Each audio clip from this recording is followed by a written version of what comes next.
Howdy, folks, and welcome to installment number 2 of the DV Q&A sessions. Got a few responses that all of which are very, very good questions, and I do this kind of off the cuff. I'm not got it scripted, so I'm just reading the questions. But we'll do another one today, and just to remind everybody out there, if you're seeing this for the first time, I'm starting to do a little more sort of interactive online kind of thing, and just asking people if you have any questions for me, for anybody in Tyketto, about Wasted, about any of the songs, about the gear, anything comes to mind that you think would be interesting for us to chat about, please send it in to either dannyvaughan.com or tyketto.com and ask your question. I got a short list to get started with, so we'll do one, every now and again. So this one I like this one. This was challenging. Mike Collin, you asked, why weren't you guys a 5-piece with keyboards from the start? Okay, so a little bit of truth and history. We were actually a 5-piece with keyboards from the start. When I first started putting Tyketto together, Mike Arbini was my first call. And then we started looking for people, and Brooke was recommended to us by someone, I can't even remember who, that back sent us like a cassette of him playing with his band, because Brooke was from out in the Minnesota, Wisconsin area, and we were really just blown away by him. And I had brought with me a gentleman by the name of James DeLella, who had played with me in Wasted. In fact, was responsible for me first meeting Paul Chapman and getting involved in Wasted in the early days. Jim's an exceptional keyboard player and did the Paul Raymond thing because he played rhythm guitar as well. I haven't talked about Jim that much because I don't want to embarrass him, but the truth is that it didn't work out, and we'll just keep it that way. But you will see his name on 2 of the songs on Don't Come Easy. I couldn't possibly tell you what contribution he made, but back then we all kind of did things as a brotherhood. Everybody got equal credit on all the songs. So he was in the room for the construction of Forever Young and Walk on Fire. So his name is on the credits.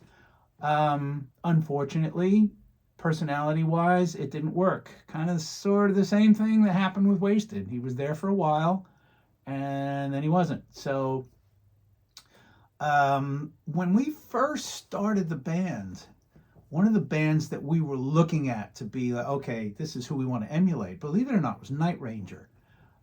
They just seemed to have it all. Great musicians, incredible musicians. They were writing great songs as well, and we started to realize that we weren't headed in that direction, particularly not the double guitar thing that they had. 2 guitarists seemed too much. Brooke filled the room beautifully with what he did. So we knew we were going to have keyboards on the album, but I think in the end we weren't prepared to have another band member, on top of the 4 of us. So we never took it on the road. There are keyboards on Don't Come Easy.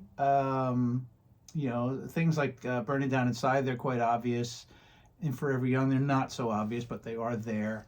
And we felt that there wasn't enough keyboards to warrant having somebody come out and play with us through the tour.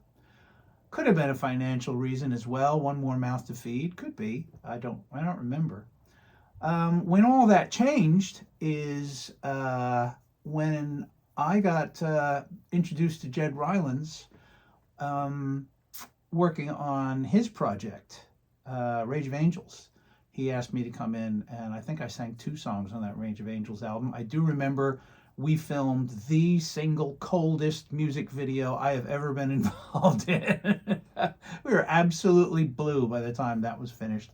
But I also remember, Jed also, very talented keyboard player, and also playing guitar. So, you never lose the phone numbers of talented people. And so when I first started doing my solo stuff again, there were different keyboard players that came and went through that. Kyle Cummings was involved in the recording of both Soldiers and Sailors in Riverside and Fearless. and Kyle toured with us with that album as well. But when we started talking about putting Tyketto back together again, initially in 2004 was the first time we got together just as us, but the conversation came up, and I couldn't tell you from who, about, might be nice to have some keyboards. And I was like, look, I know a guy. He not only plays great, but he's this great backing vocalist. And Brooke was really happy about that because he wanted to spend more time away from the microphone. We depended on Brooke's vocals in the early days. He had this high, beautiful, soaring voice. And Jed could cover that, and that left Brooke free to be a little bit more of a rock and roll guitar player out front.